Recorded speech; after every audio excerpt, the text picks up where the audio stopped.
जय श्री कृष्णा, जय श्री राधे। अर्चना के कृष्ण गुणगान चैनल पर आपका स्वागत है। आज मैं आपको श्रीमद् भागवत गीता जी के 14वें अध्याय का महात्म्य सुना रही हूँ।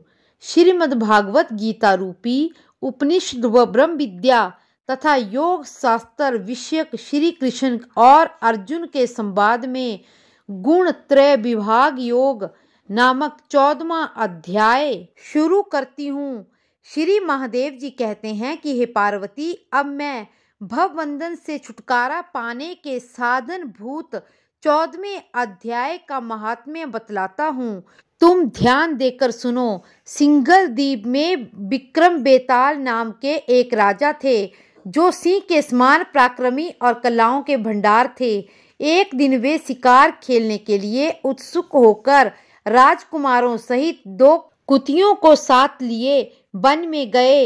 वहां पहुंचने पर उन्होंने तीव्र गति से भागते हुए खरगोश के पीछे अपनी कुतिया छोड़ दी।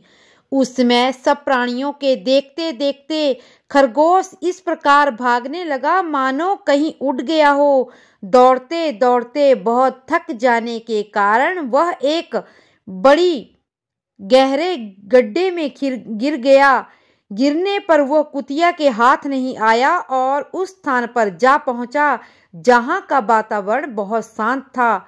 वहां एक हिरण निर्भय होकर सब ओर से वृक्षों की छाया में बैठे थे। बंदर भी अपने आप टूटकर गिरे हुए नारियल के फलों और पके हुए आमों से संपूर्ण तृप्त रहते थे। वहां सिंह हाथी के बच्चों के साथ खेलते और सांप निडर होकर मोर की पंखों में घुस जाते थे। उस स्थान पर एक आश्रम के भीतर बस नाम के मुनि रहते थे, जो जितेंद्रिय एवं शांत भाव से निरंतर गीता जी के 14वें अध्याय का पाठ किया करते थे। आश्रम के पास ही बस मुनि के किसी शिष्य ने अपना पैर धोया था।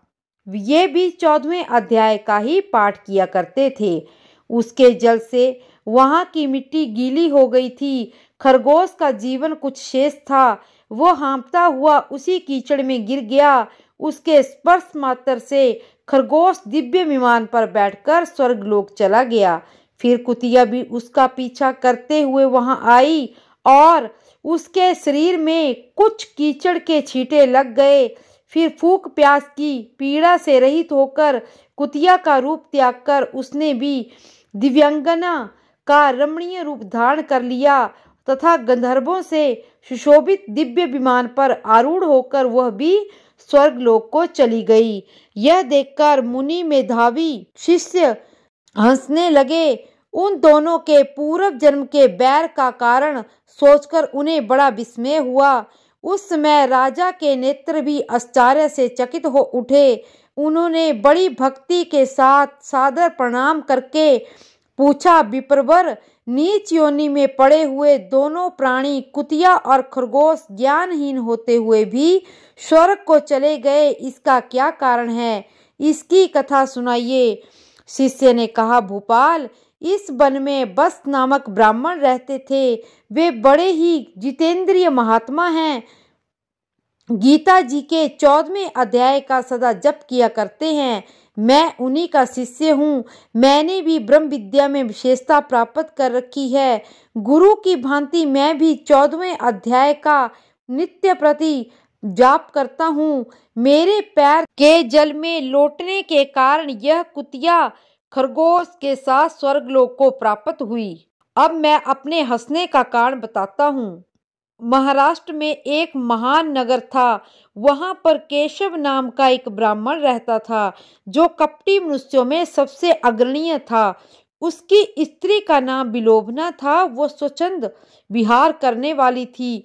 इससे क्रोध में आकर जन्म भर के बैर को याद करके ब्राह्मण ने अपनी स्त्री का वध कर डाला और उसी पाप से उसको खरगोश की योनि में जन्म मिला था। ब्राह्मणी भी अपने इसी पाप के कारण कुतिया हुई। श्री महादेव जी कहते हैं कि ये कथा सुनकर श्रद्धालु राजा ने गीता जी के 14वें अध्याय का पाठ आरंभ कर दिया और वे भी मुक्ति को प्राप्त हुए। इसी तरह गीता जी के सारे अध्याय सुनने के लिए मेरे चैनल को लाइक, शेयर और सब्सक्राइब करें और कमेंट बॉक्स में जय श्री कृष्णा अवश्य लिखें। जय श्री कृष्णा, जय श्री राधे।